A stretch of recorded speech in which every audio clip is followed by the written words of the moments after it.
Hello, ladies and gentlemen, and thank you for joining us for another session of the Grand Rounds. We're privileged to have with us Dr. Bill Caldwell, who will be sharing some of his challenging vascular cases and the videos and his pearls of technique. This is a very exciting session. I have personally very much enjoyed watching his videos, and I hope you'll do the same. Again, thank you. Bill, I want to thank you again for joining us. Merry Christmas, and we're very excited to listen to your comments. Please go ahead. Well, happy holidays. It's a pleasure this morning to discuss some vascular cases with you. With no further introduction, let's talk about a giant intracranial aneurysm of the carotid terminus and supraclinoid carotid. This woman presented with visual loss, and she had a large left aneurysm at the base of the skull that you can see here. On the angiogram, it looked like it was emanating from the supraclinoid carotid, just distal to the takeoff of the ophthalmic artery. The neck appeared fairly broad, but we thought that we'd attempt clip ligation. So we'll perform a left frontotemporal craniotomy, and we'll get immediate exposure to the aneurysm. I just wanted to mention that in this particular case, we did a CT scan and the clinoid was eroded. So we chose to perform a proximal control with a neck dissection, and we've dissected the neck and we have proximal control already, and now we're exploring the aneurysm directly. We thought that we would like to go ahead and try to see if we could clip the aneurysm, reconstruct the supraclinoid carotid if possible, and we would bypass as a secondary option if we couldn't adequately assess the neck and reconstruct the neck of the aneurysm. So here's the distal neck of the aneurysm, and you can see that it's occupying the complete wall of the carotid, so we'll have to try and reconstruct the carotid with this giant aneurysm. The other complicating feature is you can see the optic nerve, and what we'll do is we'll drill the clinoid. I prefer to drill the clinoid on a case like this intradurally so I can see where the aneurysm is in relationship to the bone removal. I'll remove the dural flap so it doesn't catch in the drill. Alternatively, you could use the sonopet, but we first focus on drilling out the optic canal here. And I like to release the untethering and untether the optic nerve. We'll take out the anterior clinoid process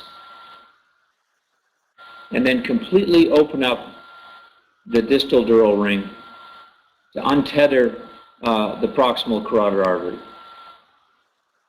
And this is an important step because we're going to have to place clips and make sure that we have a completely patent artery and have it not tethered at the base of the skull when we clip it. So we'll trap the aneurysm at this point, burst suppression, mild hypothermia, and attempt to go ahead and reconstruct the neck and the carotid artery directly. You can see that the aneurysm is large and we have to reconstruct the artery. We now, with the aneurysm trapped, we can dissect the aneurysm off the optic nerve, and I've had to use a opposing set of fenestrated clips here to be able to get the aneurysm completely controlled. The other problem was that the PCOM artery was coming out of the side of the large aneurysm, and we had to devise a mechanism to keep the PCOM artery open.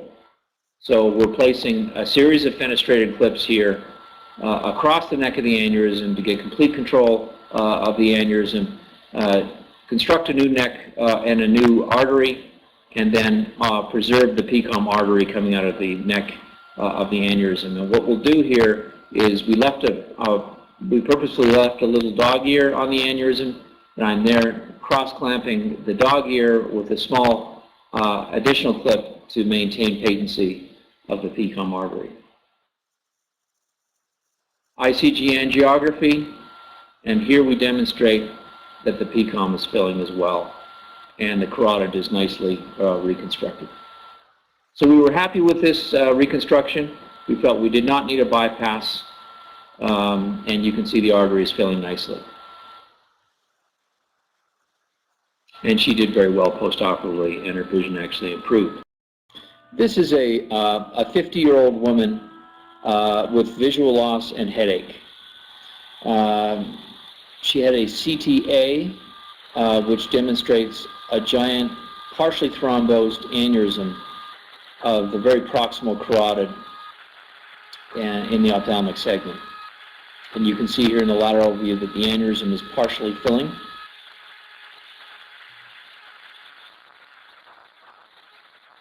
And the 3D reconstruction demonstrates this proximal carotid artery aneurysm that is partially filling. So given the fact that she's got visual loss, we'll perform an open surgical clip ligation of this aneurysm. We'll split the sylvian fissure and identify the proximal carotid and aneurysm and the ophthalmic and the optic nerve.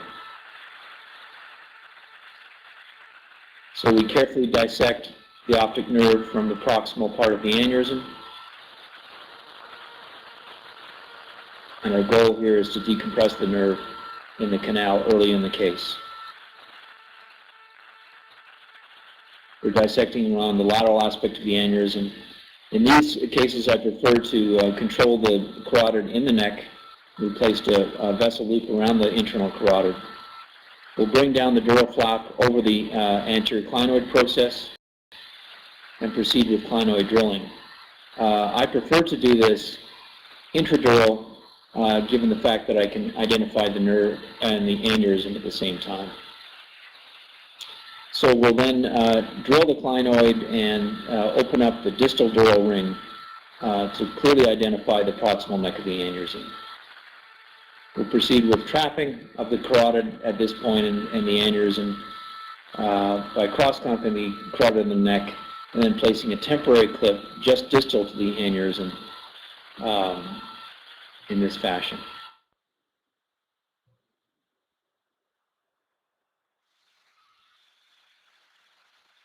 Now we can go ahead and fully dissect the neck of the aneurysm.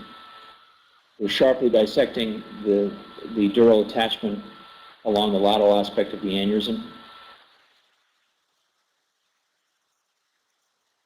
And then we'll go ahead and place our initial clip. This is an angled, long, supputed clip. You can clearly see the proximal and distal neck.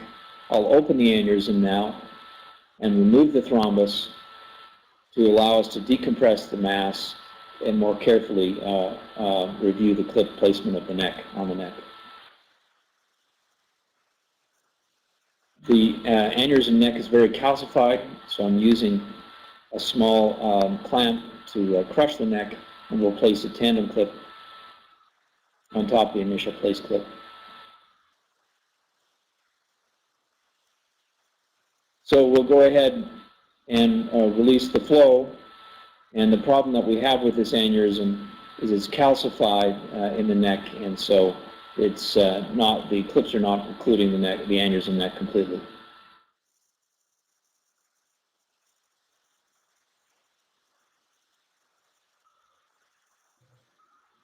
So it's bleeding from the distal part of the neck, and so you'll see we'll place a fenestrated clip across the distal part of the neck to avoid the calcified part and to clip the rest of the aneurysm. And that controls the aneurysm beautifully.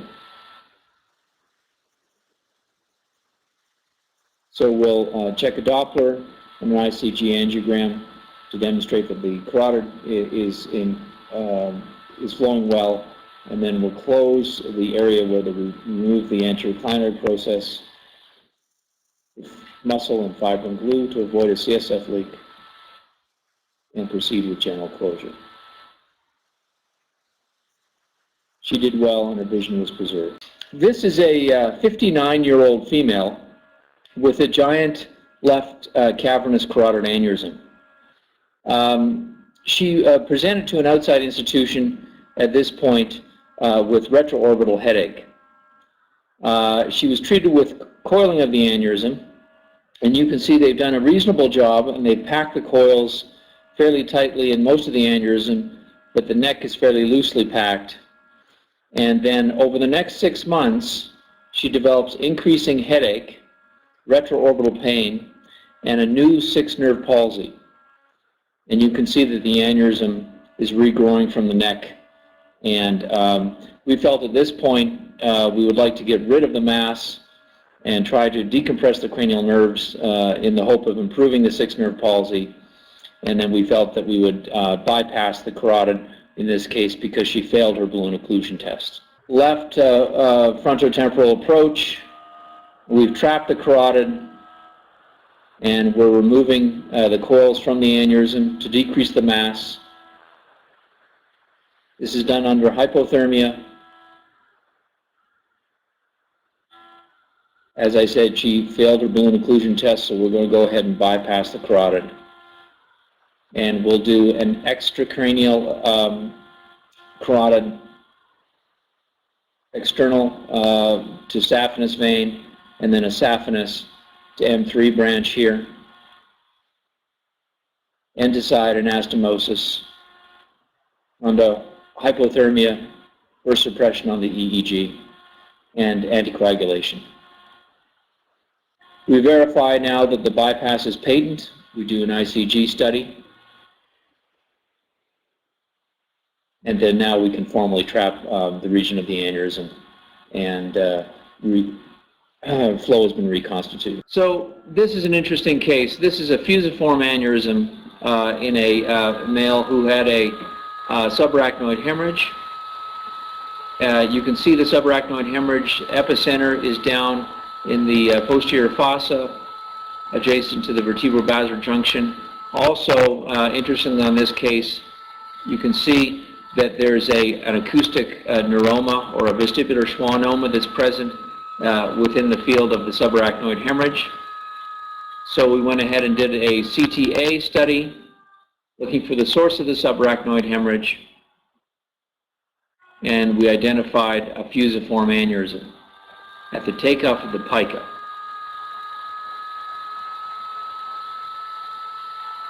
We did a formal angiogram because of the nature of the aneurysm, and you can see it's just distal to the takeoff of the pica. And you can see the aneurysm on this rotational 3D reconstruction, clearly fusiform and along the proximal segment of the pica. We felt this was likely a dissection. So what we're planning here is to do an open exploration, and I'm going to identify and dissect out the occipital artery in anticipation of a bypass if we need to.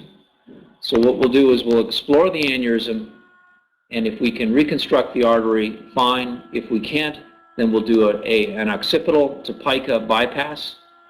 Now I prefer to do an occipital to pica bypass rather than a pica to pica bypass because it does not put the other pica at risk. So we'll always plan to harvest the occipital artery on the approach in a case such as this. So we'll identify the occipital artery in the occipital region and harvest the artery at the time of the approach. We identify the occipital artery in the fascia, and we cut a trench on both sides, isolating the occipital artery. It's very tortuous in this course. Careful not to injure it. And then we'll go ahead and do a traditional far lateral approach. Bring the flap down here and identify the condyle and perform a far lateral approach to explore this aneurysm. This approach is ideal for approaching pica aneurysms Here we're removing the soft tissue at the occipital-cervical junction.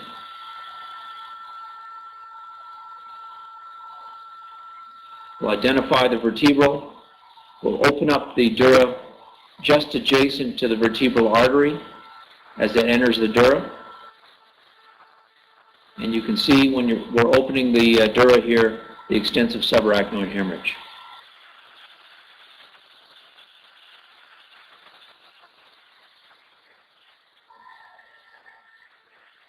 This approach usually puts you perfectly at the vertebro-pico junction. There's the caudal loop of pica on both sides visualized here. And we'll then direct our attention more anteriorly, find the vertebral artery, and find the takeoff of the pica itself. So I'm putting a proximal clip here on the vertebral, just proximal to the takeoff of the pica. And we'll go ahead and trap the region of the pica where the aneurysm is located.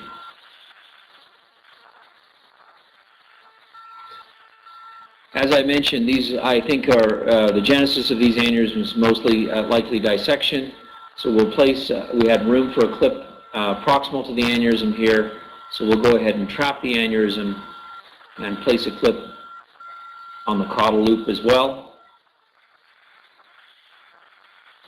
And then explore the aneurysm directly.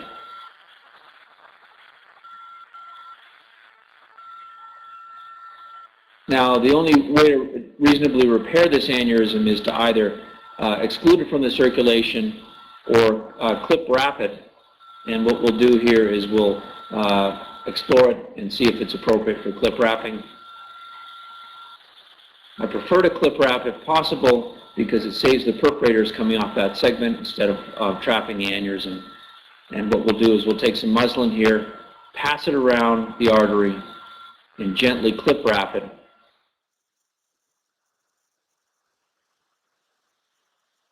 It's important that when you place the clip across this sling, that you do not constrict the artery over this region of repair.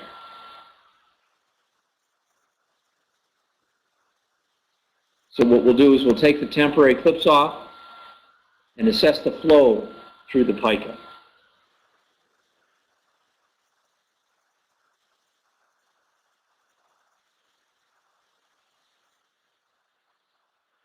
We'll do it with a Doppler and an ICG.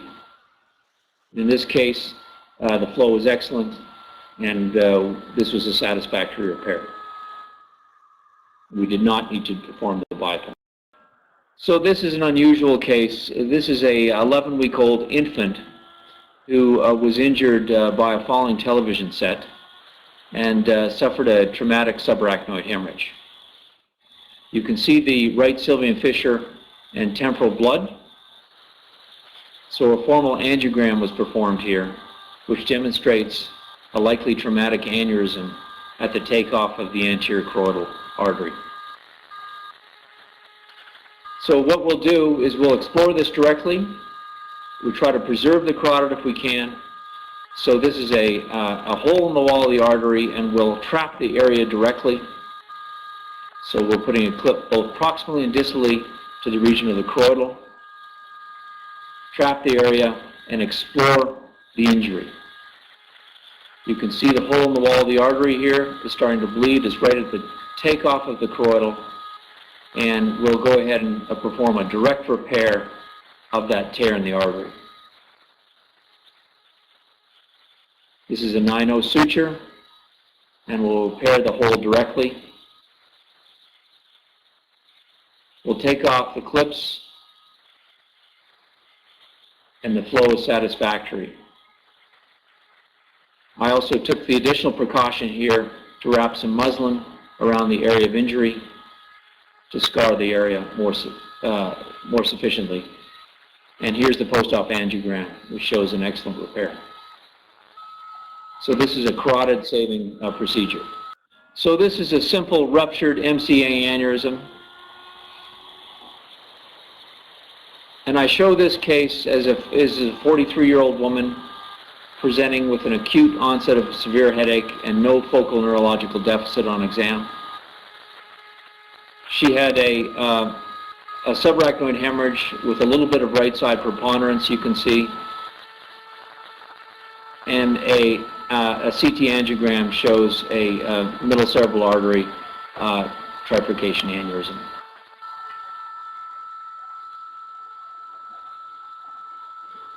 So this is a straightforward case, right frontotemporal approach. We'll open the sylvian fissure and we'll identify the carotid at the base of the skull for proximal control. In this particular case, the brain was full, so we'll perform a third ventriculostomy and then trace the middle cerebral out into the sylvian fissure. Now, the reason I show this case is I think this demonstrates the reason why these cases should primarily be explored and clipped, because you can see that it would be a relatively simple one, I think, to coil given the configuration of the aneurysm, but it's a much more complex aneurysm in real life because it's mostly thrombosed. And so what we'll do here is now you can see the true nature of the aneurysm. It's multilobulated. Only one of the lobules is filling. Needs to be dissected off of the branches. We'll do this under proximal control for short periods of time, under burst suppression on the EEG. And then we'll place a very well-placed curved clip across the neck to preserve the branches. And you can see that a coiling of this aneurysm would not achieve the same result. So carefully chosen clip, preserve all vessels, and take off the proximal clip and perform an ICG angiogram. And this is a DSA performed postoperatively, which demonstrates filling of all vessels. This is a interesting case. A 59-year-old woman presented with a right temporal lobe seizures and numbness in her left hand. And a MRI showed a large right posterior communicating aneurysm. And I think this is an interesting case. This is a large aneurysm coming off the proximal right carotid. The unusual aspect of this case is that there was a significant amount of edema around the aneurysm. And I think and you'll see it in surgery how this contributed likely to her seizure disorder. So this aneurysm, now we'll perform a right frontotemporal craniotomy and explore the neck of the aneurysm. Here's the right proximal carotid artery. We'll split the sylvian fissure to provide more room to explore the aneurysm. And in this case, we'll identify the complete aneurysm and go ahead and put a proximal clip on. Temporary clip, we'll trap the area and then explore the aneurysm completely.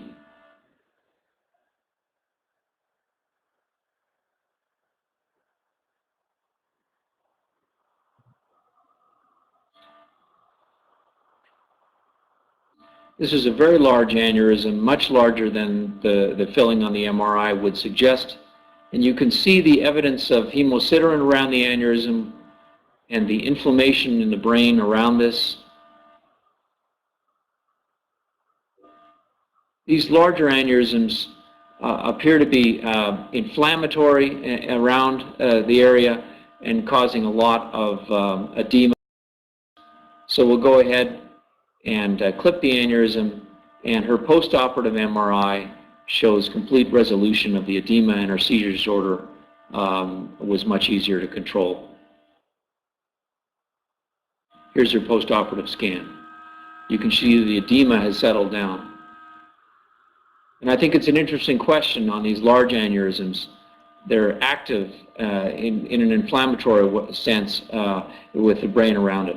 We'll talk about anterior communicating artery aneurysms. So there's a large variation of anatomy.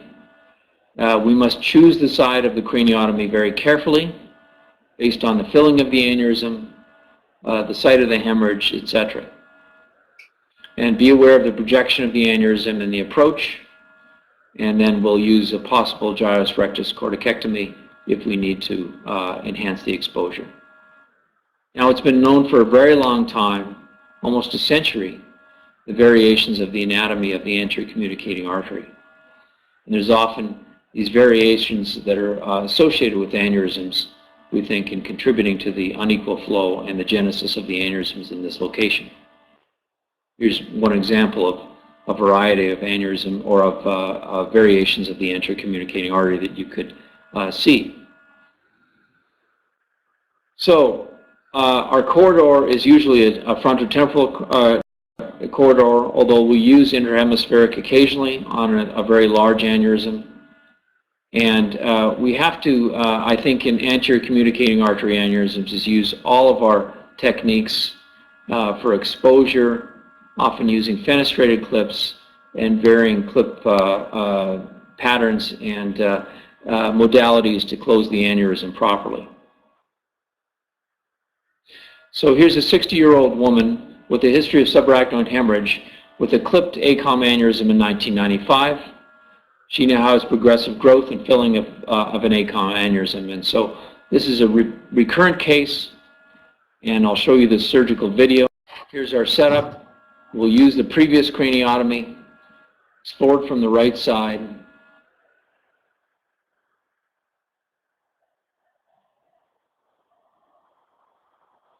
Here's the right optic nerve, the chiasm. You can see the previous clips placed across the neck of the aneurysm.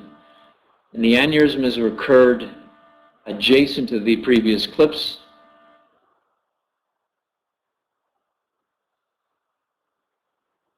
There's the new bleb.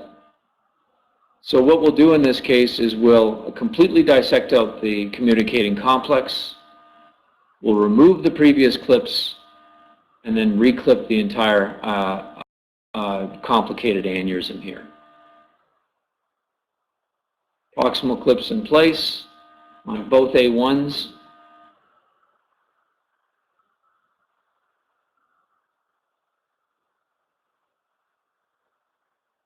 And we'll go ahead and reclip the aneurysm, including the new bleb.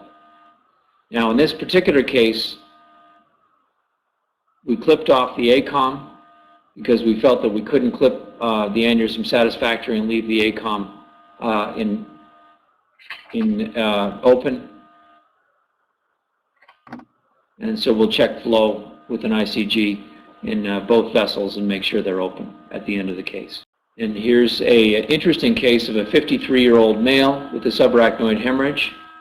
This was attempted to be coiled by our endovascular team. You can see the extensive Kessler-Fisher 3 hemorrhage.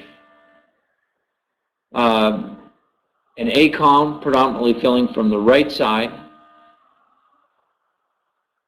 So this was taken to be coiled, and they had a complication during coiling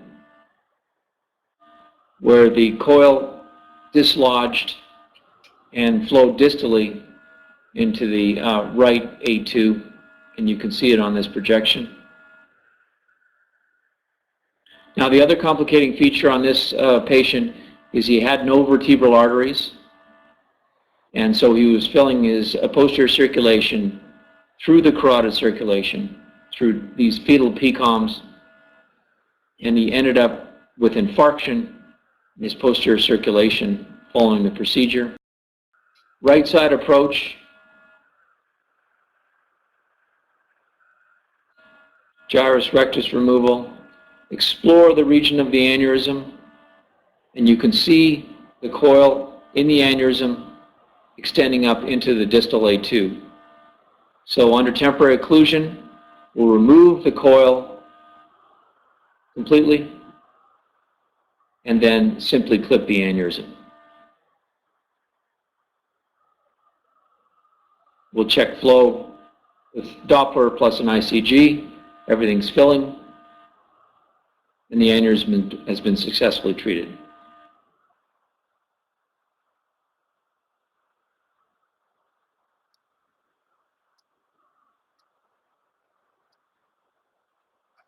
Here's the postoperative angiogram.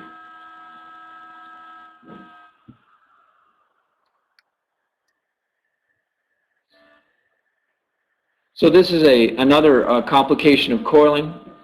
This is a 52-year-old male whose status post subarachnoid hemorrhage secondary to a basilar aneurysm. He underwent coiling in an outside hospital with incomplete treatment. There was an interprocedural rupture and external ventricular drain was placed. He recovered from the hemorrhage well and was sent to our unit subsequently. He made a remarkable recovery.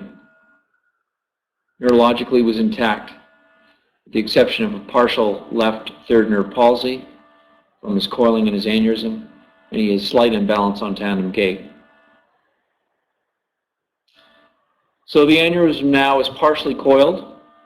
There's a residual aneurysm followed by serial angios, now shows more coil compaction, and the aneurysm is now enlarging.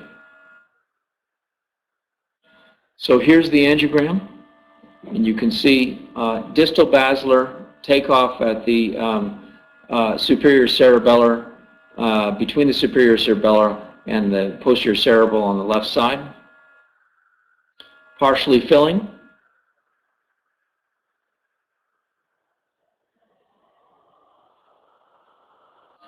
So the treatment options are repack with more coils, or stent-assisted coiling, or clip the aneurysm. And he wished us to proceed with clipping the aneurysm. So I want to just demonstrate here adenosine-induced arrest to help with an aneurysm in this location. It's often difficult with basilar apex and superior basilar aneurysms to get complete temporary occlusion with clip placement. So you'll see the use of adenosine arrest. The other thing I would like to add is we've gone to complete total intravenous anesthesia in our unit for all of our vascular cases. It's been our experience that the brain is much more relaxed with the use of this technique, and I encourage you to read our review paper on it, but it's well established and has been superb in my mind, one of the best advancements in anesthesia over the past decade. So we'll go to the video. So left-sided approach, pterional approach, working adjacent to the basilar here, looking directly at the neck of the aneurysm. Here's the coils within the aneurysm. We're dissecting the neck of the aneurysm free.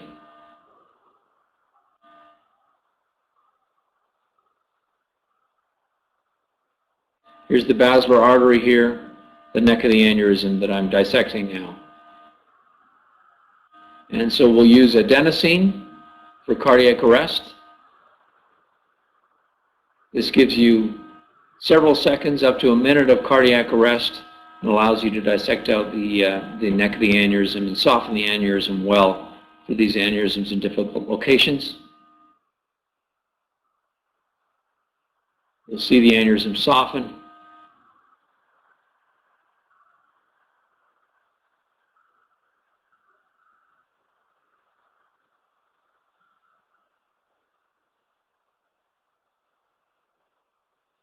Cardiac arrest. We can dissect out the remaining perforators on the back side of the aneurysm,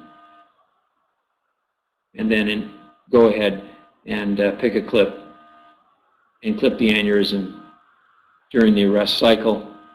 It allows us to soften the aneurysm and better visualize the perforators on the back side of the aneurysm.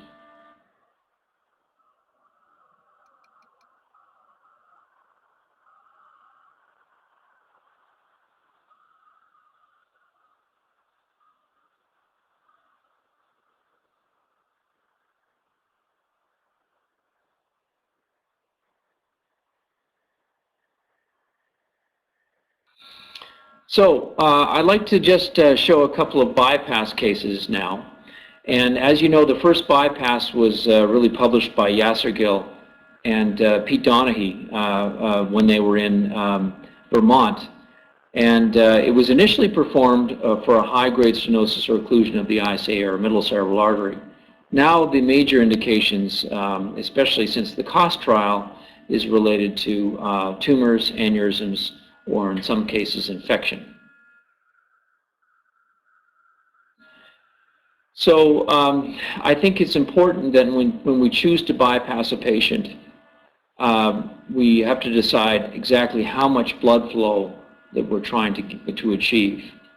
And so we either are planning to restore adequate collateral flow in a patient with insufficient cerebrovascular reserve, or preserve a cerebrovascular reserve in a young patient with long life expectancy. And I also want to point out that a false negative balloon occlusion test may fail to identify those at risk for ischemic complications. So it's a very selective approach, and in younger patients I tend to go to bypass quite frequently if I'm planning to sacrifice the carotid, because the long-term risks of living without the carotid are less than the risks of performing a bypass in my own series. So a normal cerebral blood flow is approximately 54 mils per 100 grams per minute of tissue. The balloon occlusion test, 10% of patients with decreased cerebral blood flow on xeno-CT despite passing the test. And 5% of these patients will develop neurological deficit after carotid sacrifice, even if they pass the balloon occlusion test. So this is the reason I believe in performing a carotid bypass in younger patients with a long life expectancy, because you cannot always select the ones at risk. And so we currently use a balloon occlusion test with acetazolamide challenge with CT perfusion imaging as our gold standard, but as I mentioned, it's imperfect at selecting them. So the selection of patients, planned carotid sacrifice for giant aneurysms, tumors, and infections. A malignant tumor, we would only perform a bypass if they failed their balloon occlusion test, given their shorter survival. And in younger patients with benign tumors, when we resect the carotid, we do an oncological resection, and a long survival is anticipated. We would then proceed to go ahead and do a bypass in a patient such as that without the anticipation of a balloon occlusion test. Also, we should consider the risk of carotid rupture if the tumor is left in the wall. I think this is underappreciated by a lot of surgeons.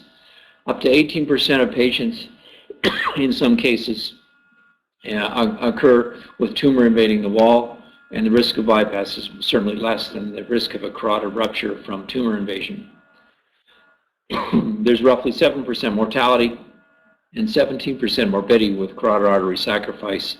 If you basically sacrifice all carotids without selection, and this should be compared then to the bypass risk, which in experienced hands should be 5% or less.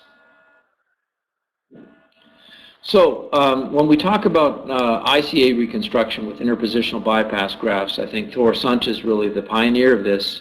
He popularized this interpositional graft and performed many of these in the early 1980s. And when we choose a conduit, we have to determine exactly what we're trying to replace. So I think it's important to remember that the superficial temporal artery will only give you fairly low flow, at least initially. It can certainly give you higher flow down the line, but initially it's fairly low flow at 15 to 25 mils per minute. This should be compared to a saphenous artery or a saphenous vein graft, which will supply 70 to 140. And the radial artery is excellent as well. It's often easier to use, but it is less volume than a saphenous vein graft that is well placed. So should we choose a radial artery graft or a saphenous vein graft when we're performing high flow bypasses? What are the differences? Well, the radial artery grafts are technically easier. The wall is thicker. It's easier to manipulate. It's often more equivalent in size. It has smooth arterial endothelium. It has no valves. There is spasm, and this occurs only with the radial artery grafts, but this can be overcome with a pressure distension technique that can be performed preoperatively to basically overcome the elasticity in the wall and reduce the risk of this occurring afterwards. It's now become the more popular conduit for CABGs, and the 5-year patency rate is greater than 90%. The saphenous vein graft, it's readily accessible. It's varying caliber, and what we'll do is we'll perform an ultrasound of the leg, and we'll match the area of the graft donor site to the caliber that we want to use and when we replace the graft in the head. The cranial experience is interesting. There's 86% patency at 1 year, and the long-term patency is very good. And in fact, it exceeds that of the cabbage patency rates, which is about 50% occlusion at 10 years. And I don't know the real reason for this, but I would assume that it relates to movement and the fact that the heart is beating, and it may cause more wear and tear on the graft compared to sewing it in the cranial space. So I'd like to first demonstrate an STMCA bypass for Moyamoya disease in a young Asian woman. She has bilateral Moyamoya disease, worse on the right side. And we'll plan to perform an STMCA bypass in this case. This is a drawing of the superficial temporal artery. We'll use the anterior branch. We start with the harvest of the superficial temporal artery.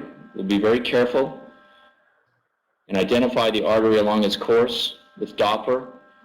After we've dissected it, we place papaverin over it and then perform our craniotomy and identify our recipient branch, often the angular branch of the middle cerebral. This is located approximately 6 to 7 centimeters above the external auditory canal. We identify approximately a 1 centimeter segment of the artery, place a dam, and then go ahead and heparinize and harvest the artery. The patient's already on aspirin prior to surgery.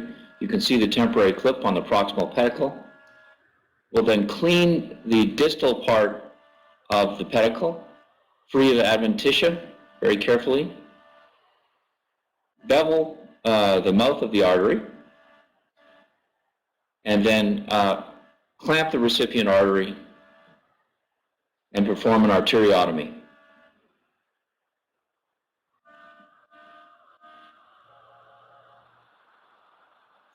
I use an 11 blade for this, and I match the size of the arteriotomy to the length of the beveled fish-mouthed donor branch. In this case, we had some side branches coming in, required an extra clip. A small bit of methylene blue helps visualize the edge of the arteriotomy, and we'll perform our anchor stitches. I prefer to use interrupted technique for this, just so it does not constrict the orifice and the anastomotic site. We use 9-0 suture to perform that. After we finish the anastomosis, we'll remove the temporary clips.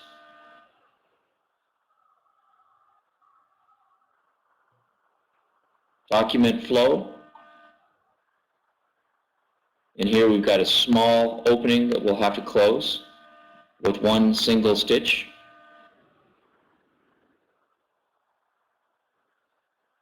And then remove the proximal clip from the pedicle.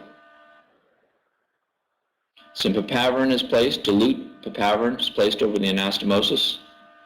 We check patency with a Doppler and an ICG. You can see the graft is nicely filling, and the angular artery is nicely filling in both directions.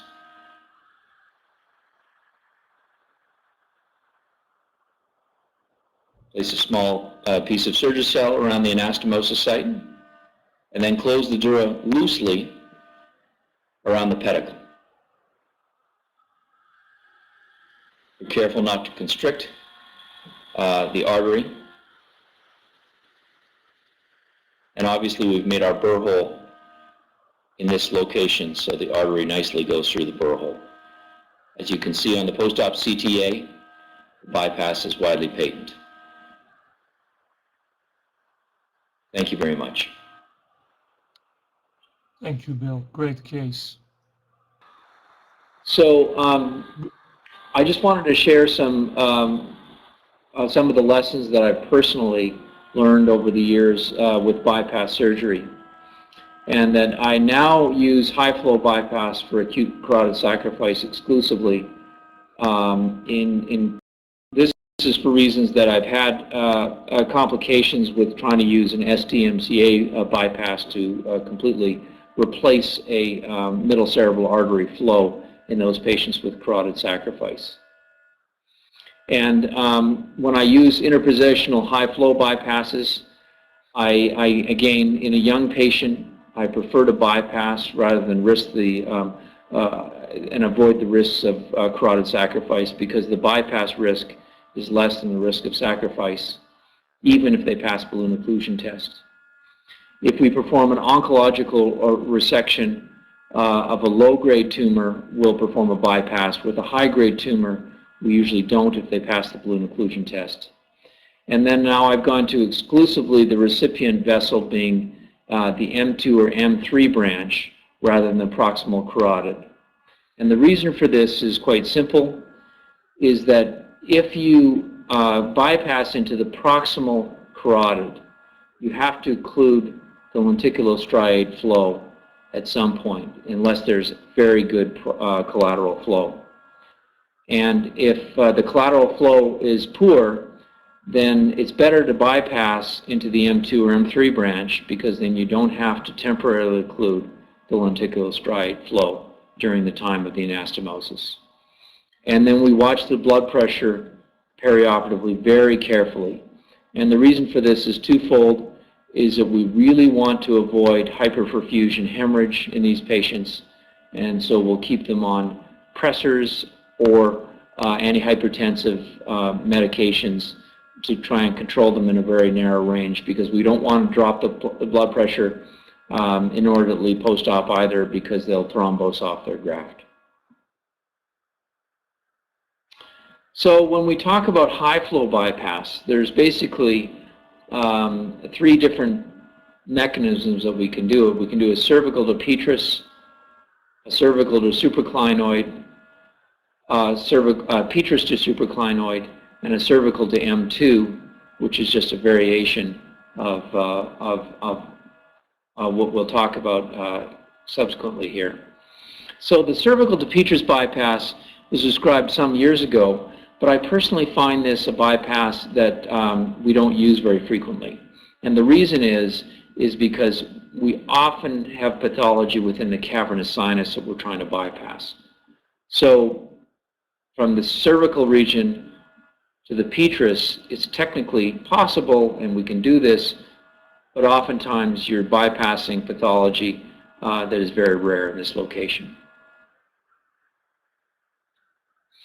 This is the petrous to supraclinoid bypass that was developed by Taka Fukushima in the mid-1980s. And it's a beautiful bypass. It's from internal carotid to internal carotid in this location. It was designed to bypass pathology exclusively within the cavernous sinus, either a cavernous sinus tumor or a giant aneurysm in this location. Some of the advantages of the bypass is that it's completely within the confines of the head, so there's no stress on the graft with head movement. So here's an example of a Fukushima bypass, and basically you can see that we're using this saphenous vein graft to bypass merely around this giant aneurysm within the cavernous sinus. The difficulty with this is that it's quite a challenging bypass. As I said, the advantage is that it reestablishes a high flow in the, from the internal carotid to the internal carotid, and it's entirely intracranial. It avoids stress on the graft, and it's very short, which usually enhances the longevity of the graft the shorter that you can make it. The disadvantage is it's the most technically challenging of all the bypasses. It's a small working space, it requires temporal lobe retraction, and there's a deep, narrow corridor. And this is an illustration of the bypass from the petrous carotid here to the supraclinoid carotid. It's very crowded to try and perform this proximal anastomosis. You're operating in a deep hole. You've got a limited a roughly 1 centimeter of carotid artery that you can expose within the petrous bone to perform an end-to-end or an end-to-side anastomosis. So here again is an example of a bypass that I've done around a giant cavernous aneurysm. Now, what can we do to enhance the exposure for the proximal carotid in this case to enable easier access to the petrous carotid to make it a more easier bypass to perform? And there's a way of doing this, and we can actually perform an extended middle fossa approach and enhance the access to the proximal carotid for the recipient vessel. So we perform this as a standard frontotemporal approach, but what we'll do is we'll add an extended middle fossa approach to this, and we'll bring the temporalis muscle down. So here's our middle fossa anatomy in a cadaver, the greater superficial petrosal nerve, which marks where the internal carotid artery is here, just behind V3. And we'll drill out the carotid canal here, just below GSPN. Remember, we will cut GSPN instead of putting traction on it. This gives the patients a little bit of a dry eye, but it's well tolerated. And this gives us beautiful access then to the internal carotid artery. Again, this is the exposure of bone that you can remove. This is the arcuate eminence, internal carotid artery, and GSPN. If you bisect the line, this is where the IAC is. We'll not worry about this today. We'll just expose the internal carotid artery in the base of the skull. And if you dissect out the internal carotid artery more proximally, you can mobilize the artery and enhance your exposure for the bypass. So this is shown within a cadaver specimen. We've drilled out the petrous apex in a Kawase approach here as well. But you can remove the bone laterally in the middle fossa to the horizontal segment of the petrous carotid here, and then mobilize the carotid. We can remove the bone, we can replace the bone later, and this then enhances the exposure of the carotid for your bypass. Laterally to the artery here, there's no important structures to worry about, and this can be mobilized easily. More medially, we have to worry about the cochlea, just where the GSPN enters the geniculate ganglion here. And if you look at the exposure of the artery using this enhanced bone removal, it's quite remarkable. You get much more room to maneuver and perform your anastomosis if you mobilize the artery such as this. This is shown diagrammatically. The temporalis muscle, the zygomatic process is removed, and the temporalis muscle is reflected down in more inferiorly. So with the extended approach, you get much more exposure of the ICA within the middle fossa compared to the standard situation where the temporalis muscle has not been mobilized more inferiorly by removing the zygomatic process, and also the middle fossa bone has not been removed. So this again shows it in a diagram, cadaver diagram. And so that's the way to enhance the Fukushima bypass. More recently, we've gotten away from doing the internal carotid to internal carotid bypass, and this is the bypass, this is the workhorse bypass that I use at present, which is the cervical to supraclinoid ICA bypass, and we bring this up directly through the base of the skull. So traditionally, the saphenous vein or radial artery would be brought out either behind the ear or in front of the ear subcutaneously, and instead what we do is we perform a small little hole, a dime-sized hole in the middle fossa floor, and bring the graft up directly into the cranial space. This achieves two goals. It gives you a more natural course for the carotid coming up, and it shortens the interposition graft. And the advantage of shortening the graft, as I mentioned earlier, is that it increases patency rates. So a zygomatic osteotomy is avoided. The temporalis muscle and masseter are left intact by performing this, and we bring it up underneath the jaw. And I'll show you this in a couple of cases here. Here's a young man with a rare syndrome called Facies syndrome.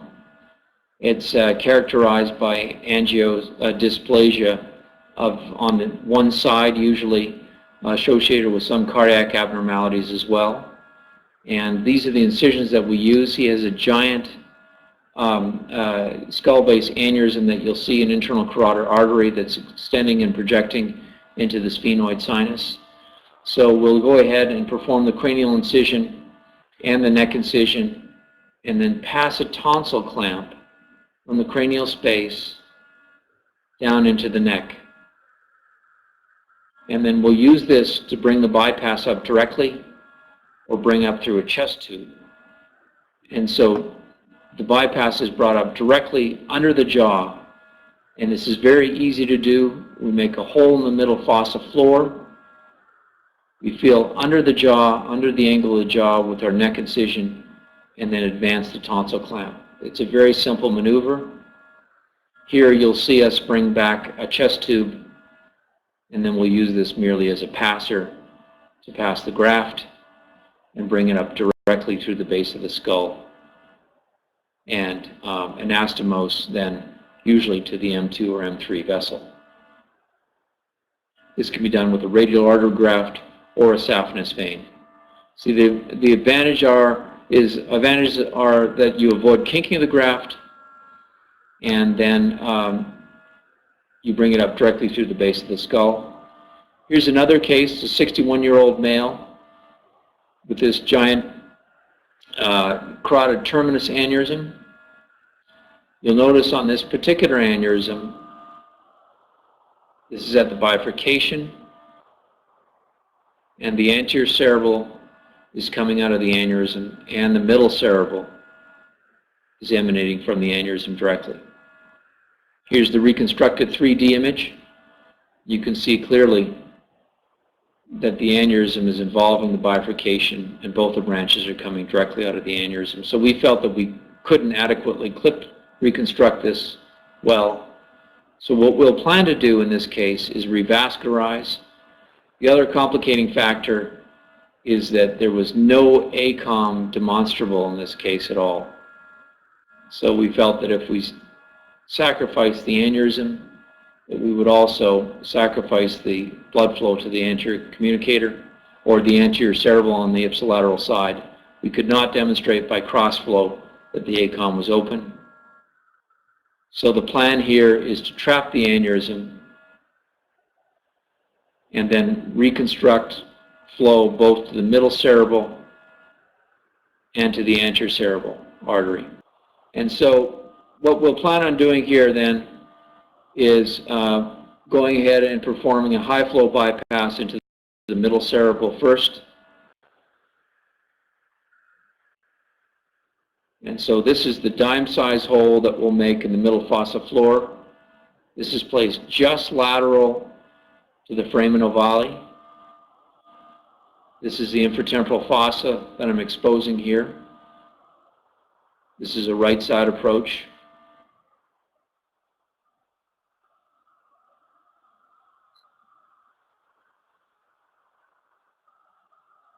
We'll place the tonsil clamp down through the middle fossa floor to the neck incision.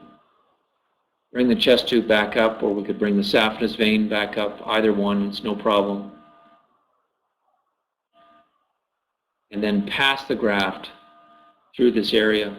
So we'll perform exploration and preparation of our recipient vessel. This is the right side. There's the neck of the giant aneurysm.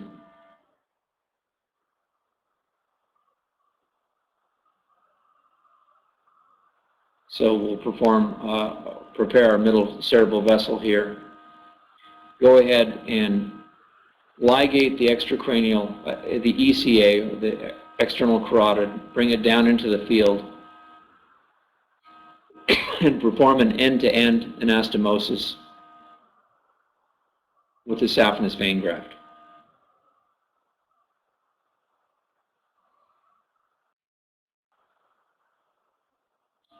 because I do not want any constriction of the anastomosis site.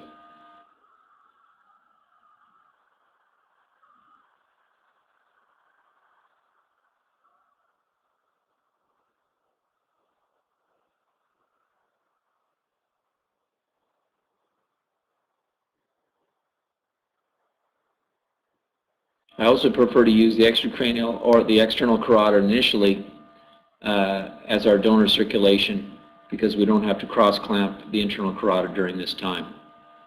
We'll bring the graft up through the base of the skull and prepare the distal recipient vessel.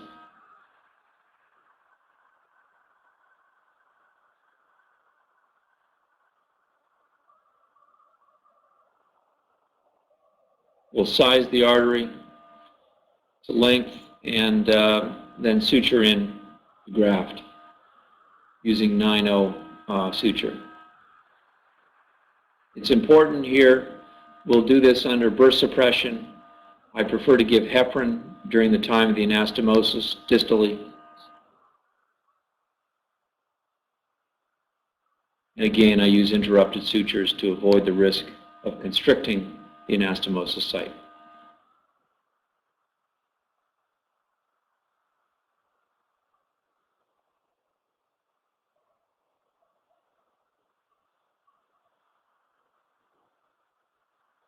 We'll back bleed and then open up our vessels.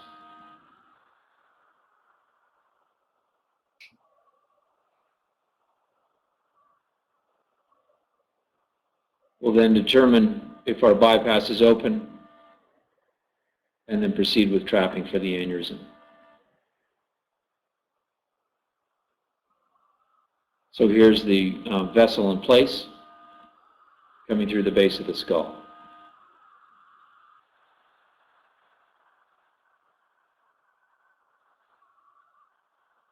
We're just publishing our long-term results with this particular bypass, and it's very well tolerated, and we've got excellent long-term patency rates.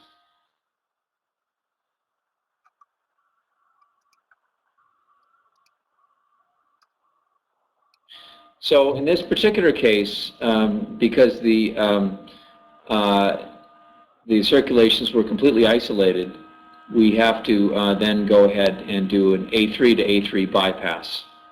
And that was performed subsequently, and the patient did very well. So here's the postoperative results. We've done an A3 to A3 bypass to revascular anterior cerebral circulation, which is feeding from the contralateral side now.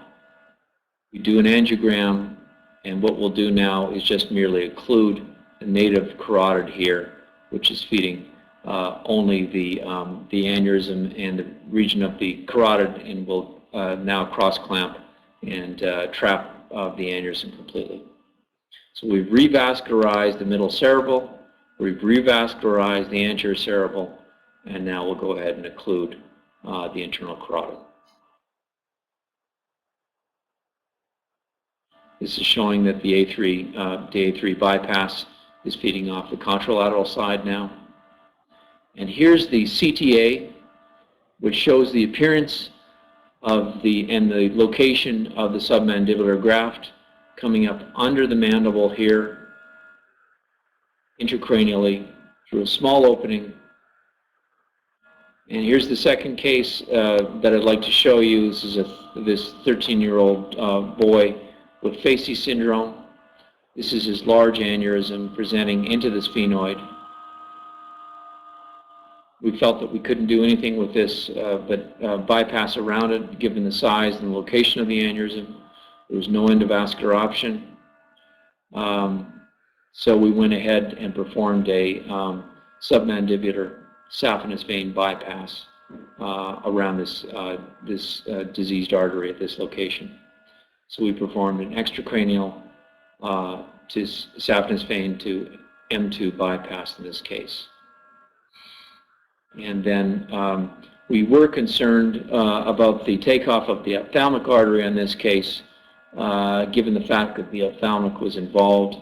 And so we performed a bypass and then proximal occlusion of the ICA without complete trapping of the aneurysm.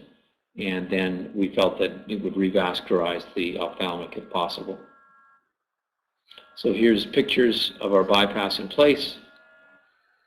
And we went ahead then and performed a proximal ligation of the internal carotid artery, and he did well, and his vision remained intact. This is what it looked like post-operatively. You can see retrograde flow into the top of the aneurysm, and he ultimately thrombosed off the entire aneurysm.